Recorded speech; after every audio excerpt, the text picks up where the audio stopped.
Sa isang maliit na baryo sa bayan ng Talisay, Batangas, may isang matandang lalaki na palaging pinagmamasdan ng mga tao. Ang kanyang buhok ay puting-puti, ang kanyang likod tuwid pa rin. At ang lakad niya'y hindi nababagay sa edad niyang 75. Ang pangalan niya ay Dr. Amador Reyes. Dating doktor sa Maynila, si Dr. Reyes, isang eksperto sa internal medicine na iniwan ang syudad upang manirahan sa isang tahimik na baryo matapos siyang magretiro. Ngunit ang mas nakapagtataka, habang karamihan sa kanyang mga kasabayan ay nakaratay na sa kama o di kaya'y pumanaw na.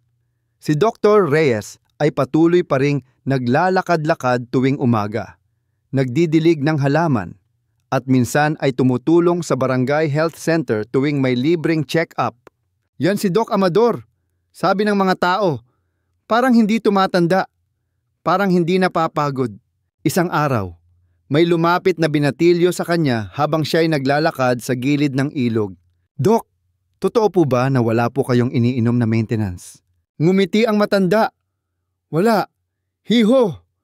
Pero may iniinom akong tubig tuwing paggising. At may kinakain akong 7 uri ng prutas araw-araw. Nagulat ang binatilyo. Prutas lang po, hindi po gamot. Hindi gamot. Pero sa 40 taon kong pagiging doktor, napatunayan kong may taglay na lakas ang kalikasan na mas matimbang pa sa gamot. Simula noon, naging usap-usapan sa buong barangay ang tinatawag nilang 7 prutas ni Doc Amador. Hindi ito basta ordinaryong prutas. Ang mga ito raw ay pinili mismo ng matandang doktor matapos ang dekada ng pag-aaral, eksperimento, at personal na karanasan. At dahil dito, isang dalagang reporter mula sa Radyo Silika ay nagtungo sa baryo upang makapanayam si Dr. Amador. Dok, totoo po ba na 7 prutas lang ang sekreto nyo sa mahabang buhay? Tumawa ang matanda. Sekreto pa ba kung ibabahagi ko sa lahat? Hindi ito sekreto. Hidya, ito'y kaalaman na gustong-gusto kong ipamana sa inyo. Kasi kapag nawala ako, mas sayang kung ang kaalaman ay mabaon sa lupa. Pwede po ba naming malaman kung ano-ano ang 7 prutas na iyon? Isa-isa natin.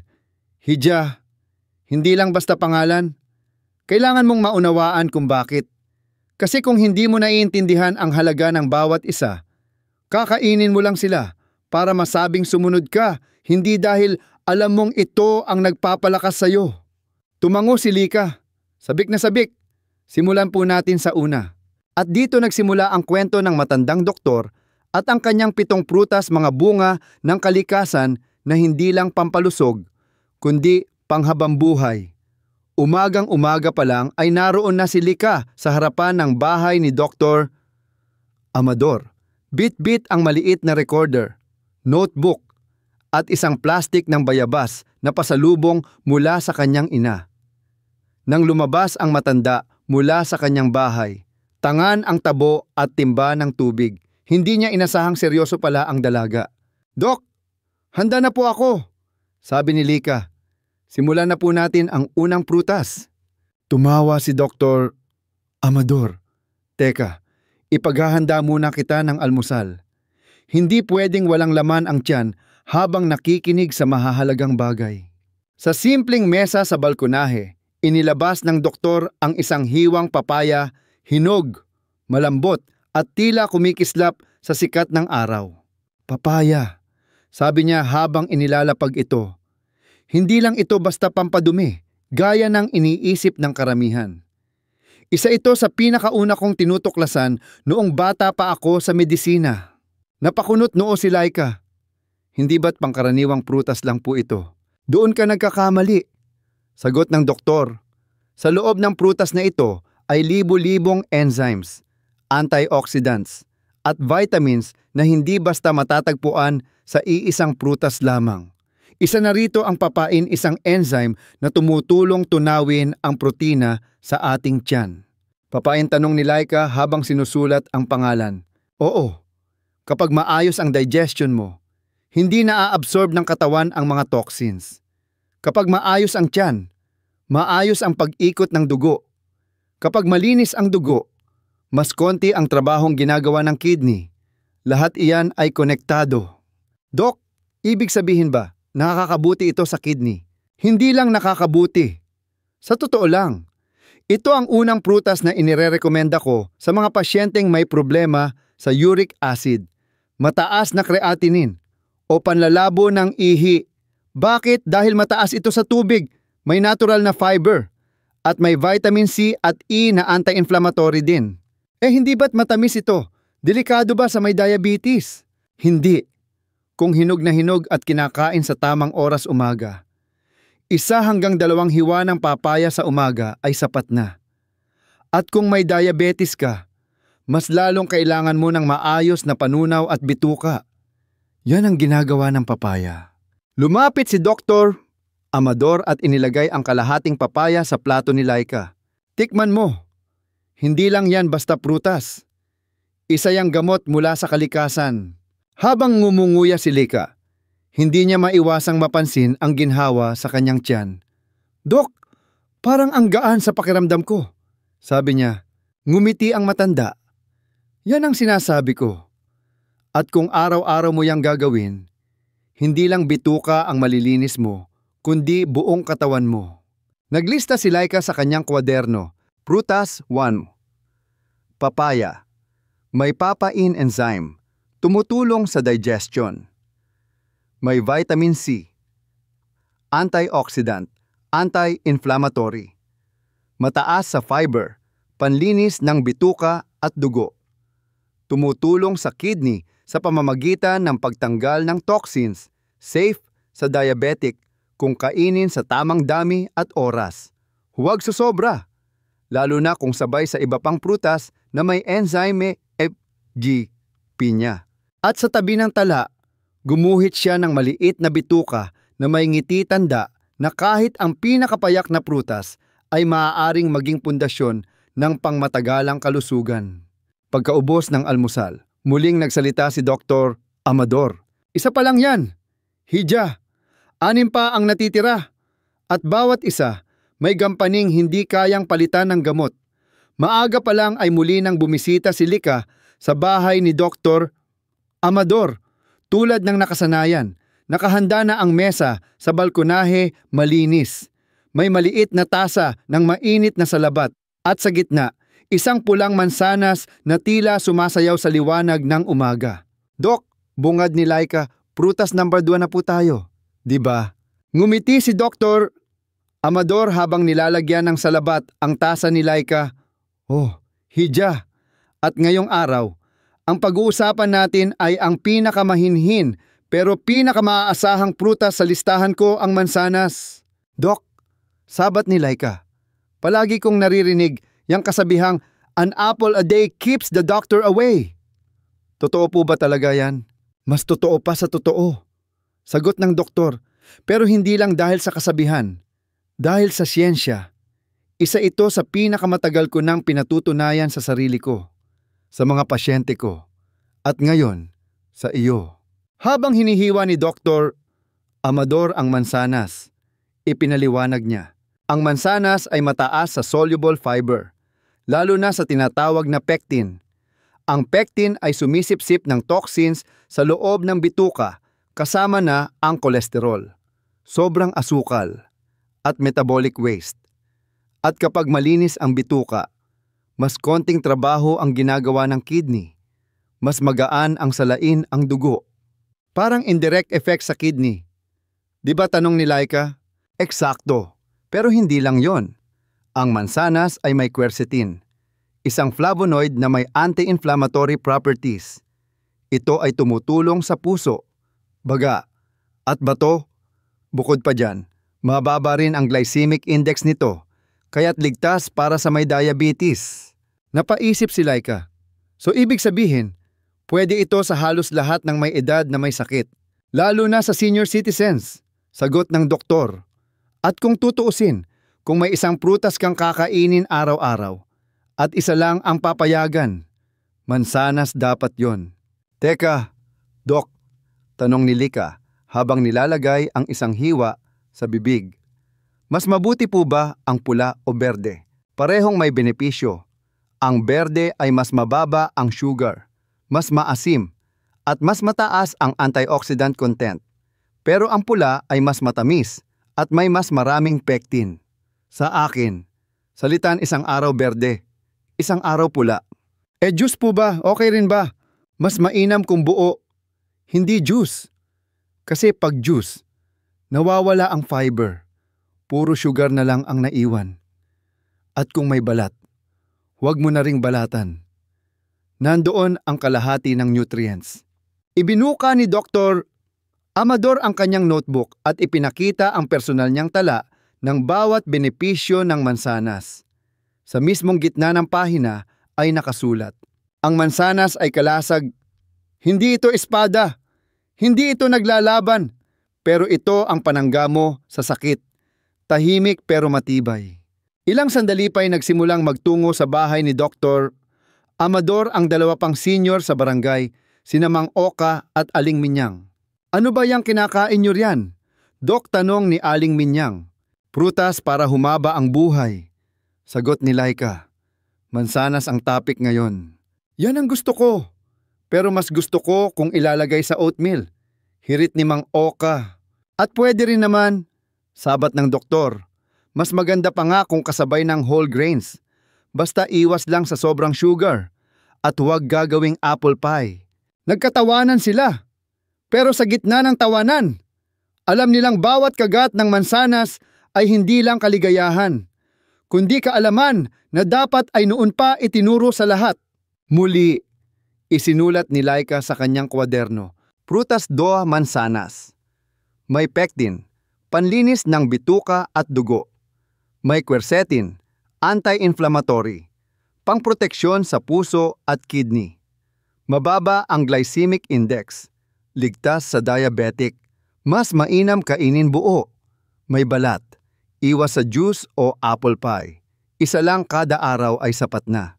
At sa gilid ng pahina, gumuhit siya ng pulang mansanas na may maliit na kalasag, simbolo ng tahimik pero epektibong proteksyon ng katawan. Bukas, wika ni Dr. Amador. Prutas number 3 naman, medyo kakaiba. Marami ang natatakot dito. Pero kung alam mo kung paano gamitin, ito ang isa sa pinakamalakas sa lahat. Umagang kay ganda. Habang naglalakad si Dr. Amador sa palengke, napansin niya ang mga matandang lalaki na nakaupo sa gilid ng tindahan ng tinapay, lahat may hawak na kape. At kadalasan, may kasamang saging na saba. Napangiti ang matanda. Alam ng katawan kung ano ang kailangan. Bulong niya. Pagka-uwi, sinalubong siya ni Laika. Sabik na sabik. Dok, prutas number 3 na po tayo. Handa ka na ba? Tanong ni Dr. Amador habang inilalabas ang ilang pirasong saging mula sa bayong. May saba, lakatan, at latundan. Ngayong araw, pag-uusapan natin ang saging, isang prutas na madalas maliitin. Pero sa totoo lang, isa sa pinaka-powerful. Talaga po, tanong ni Laika. Ang saging po kasi parang pang-merienda lang o pang-alis ng gutom. Hindi ba't sobrang taas ng potassium nito? Yan ang una nating lilinawin. Sagot ng doktor habang nagbabalat ng lakatan.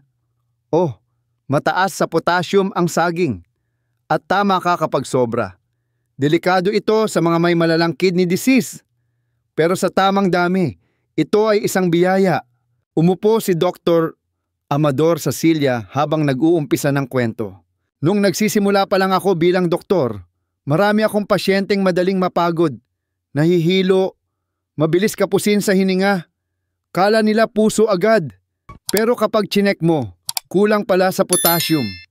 At anong pinakamabilis na source nito? Saging. Dok, bakit po mahalaga ang potassium? Ang potassium, paliwanag niya, ay tumutulong sa nerve signals, muscle contractions, at heart rhythm. Kapag kulang ka sa potassium, pwede kang magkaroon ng muscle cramps, arrhythmia, at panghihina. Kapag sobra naman, delikado rin. Kaya mahalaga ang balance. Paano po nakakatulong sa kidney? Ang saging, lalo na ang saba, ay may taglay na natural prebiotic fibers. Pinapakain nito ang good bacteria sa tiyan. At kapag healthy ang gut flora mo, mas maayos ang absorption ng nutrients at mas konti ang waste na kailangang salain ng kidney. Wow! Ani Laika. So parang saging ay hindi lang pampabusog. Oo, higit pa riyan. Sa isang pag-aaral, ang mga taong regular na kumakain ng saging ay may mas mababang chance ng stroke at heart failure. Kasi bukod sa potassium, may vitamin B6 ito na tumutulong sa paggawa ng red blood cells at magnesium para sa kalmadong kalamnan. Dok, pwede ba araw-araw ang saging? Pwede. Basta isa lang. At depende sa klase. Kung saba, pwedeng nilaga o steamed.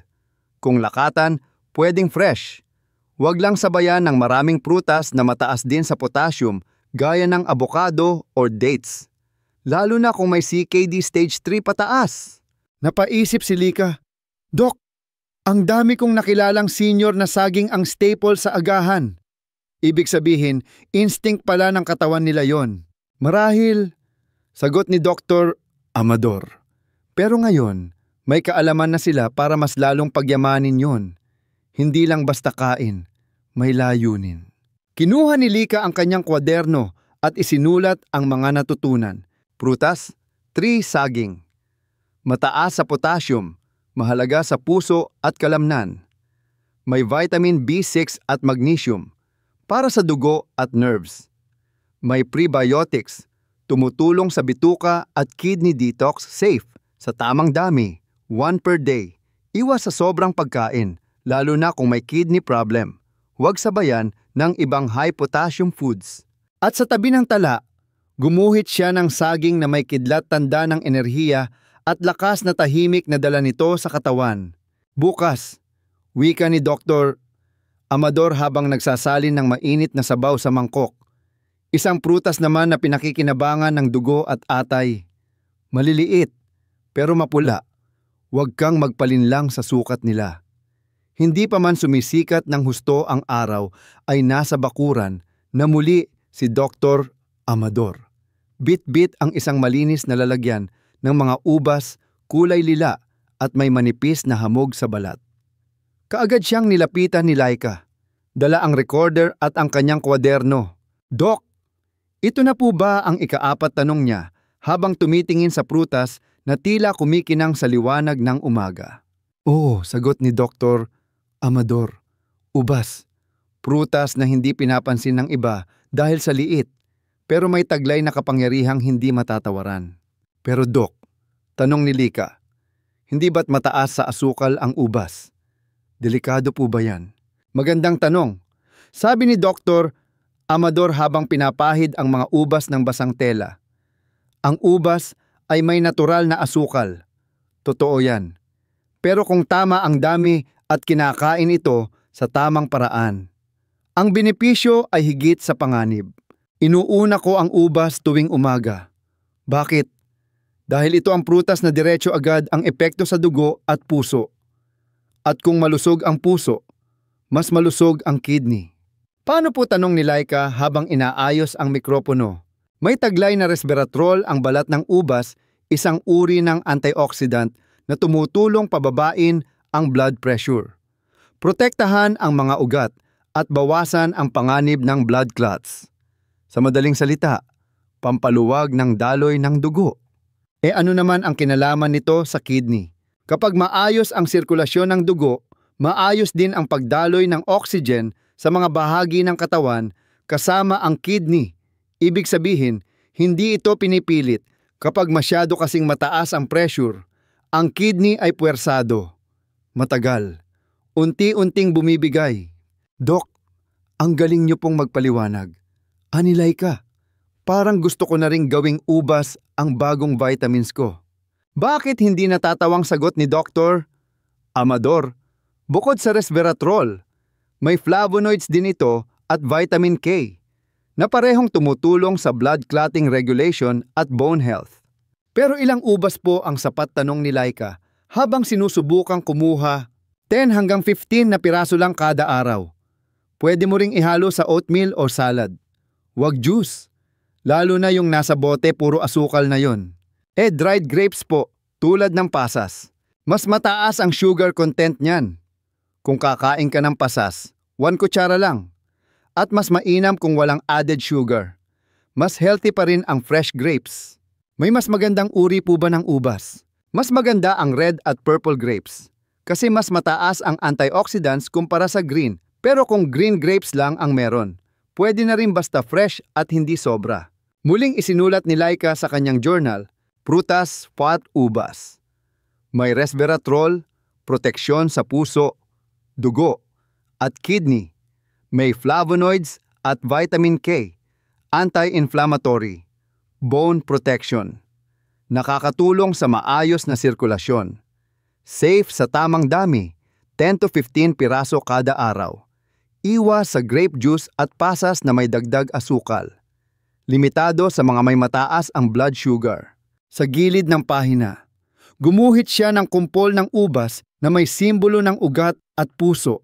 Parang ugat ng puno na malalim ang kapit at buhay na buhay. Pagkatapos kumain, naglakad sila ni Dr. Amador sa tabing ilog. Tahimik ang paligid at tanging hampas ng hangin at huni ng ibon ang maririnig. Lika, ani Dr. Amador, maraming takot sa maliliit. Akala nila, hindi kaya. Pero sa siyensya at sa buhay, minsan ang pinakamaliit ang may pinakamalalim na lakas. Tanghali na nang muling bumalik si Lika sa bahay ni Dr. Amador. Bit-bit niya ang isang supot ng bayabas mula sa isang tindera sa kanto. Dok, prutas number 5 na po tayo. Masiglang bati niya. Pagkakita ni Dr. Amador sa bayabas, agad siyang ngumiti. Napakagandang pagpili. Hija, ang prutas na ito, kahit murang-mura at simpleng tingnan, ay isa sa pinakamabisa sa lahat. Isang yaman na hindi tinatangkilik ng marami dahil sa pagiging karaniwan. Umupo sila sa lilim ng puno ng aratiles sa tabi ng bahay. Ipinatong ni Dr. Amador ang bayabas sa mesa. Pinahid ito ng tuyong basahan at saka maingat na hiniwa. Alam mo, Lika, nung bata pa ako, kapag may sugat ako, hindi ako pinapainom ng gamot. Pinapanguya lang ako ni nanay ng dahon ng bayabas. Pero habang ako'y nag-aral ng medisina, doon ko lang lubos na naunawaan kung bakit ito epektibo at hindi lang para sa sugat, kundi sa kabuuang kalusugan. Dok, tanong ni Laika, ano po ang pinaka-epekto ng bayabas sa katawan, lalo na sa kidney? Una sa lahat, sagot ni Dr. Amador, ang bayabas ay punong-puno ng vitamin C. Sa katunayan, mas mataas pa ito kaysa sa orange. At alam mo ba kung anong ginagawa ng vitamin C sa katawan? Immune system tugon ni Laika. Eksakto. Pero higit pa riyan, ang vitamin C ay antioxidant. Tumutulong ito para mapigilan ang oxidative stress sa mga cells ng katawan, isang pangunahing dahilan ng pagkasira ng kidney. At dahil ang bayabas ay may mataas ding fiber content, tinutulungan nito ang bituka na mailabas ang toxins. Sa madaling salita, panlinis ito mula tiyan hanggang dugo. Wow! Sabik na sambit ni Laika. So parang combo pala siya, pang-immunity at pang-detox. Hindi lang yon. Dagdag ng doktor, may lycopene din ito, lalo na sa mga bayabas na kulay pink. May anti-inflammatory properties din ito na mahalaga sa mga taong may kidney inflammation o kahit sa may mataas na uric acid. Kaya pala madalas itong ireseta sa mga may gout, sabi ni Laika. Exactly. At tandaan mo, ang gout ay senyales na hindi epektibong naaalis ng kidney ang sobrang uric acid. Kaya kung aalagaan mo ang kidney mo, kailangan mong bawasan ang mga pagkain na nagpapahirap dito at dagdagan ang mga pagkain na tumutulong sa kanya. Gaya ng bayabas. Dok, pwede ba ito araw-araw? Pwede. Pero isang piraso lang sa isang araw. Lalo na kung may ibang prutas ka ring kinakain. At siguraduhin mong malinis. Kung hindi organic, ibabad mo muna sa tubig na may asin bago kainin. At kung kaya mo, kainin mo pati balat, nandoon ang karamihan sa flavonoids at fiber. Paano naman yung bayabas juice na nasa bote? Mas mainam ang sariwa ang nasa bote. Kadalasan ay may dagdag na asukal at preservatives. Bawasan kung pwede. Pero kung ikaw mismo ang gumawa at walang halong asukal, pwede pero mas mainam pa rin ang buo. Pwede po ba sa mga bata? Oo naman.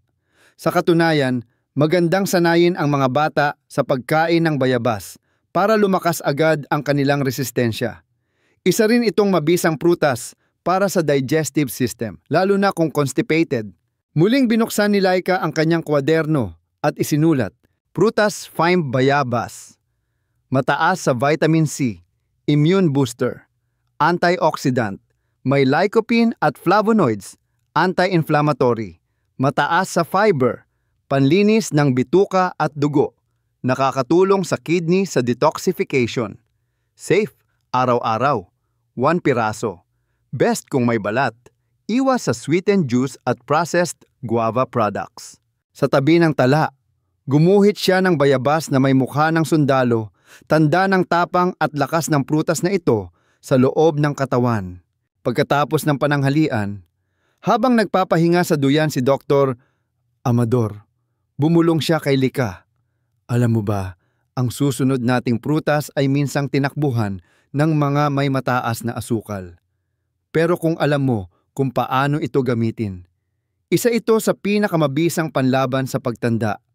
Habang lumalalim ang hapon sa baryo, unti-unting lumalamig ang simoy ng hangin. Nakaupo sa bangko si Dr. Amador. Habang si Lika na may nakahawak na muli sa kanyang kwaderno. Dok, bungad niya. Sabi niyo kanina, may 2 huling prutas pa at parehong panlaban daw sa pagtanda. Ngumiti ang doktor. Saka inilabas mula sa maliit na basket ang 2 prutas, isang hinog na abokado at ilang piraso ng prunes. Oh, hidya.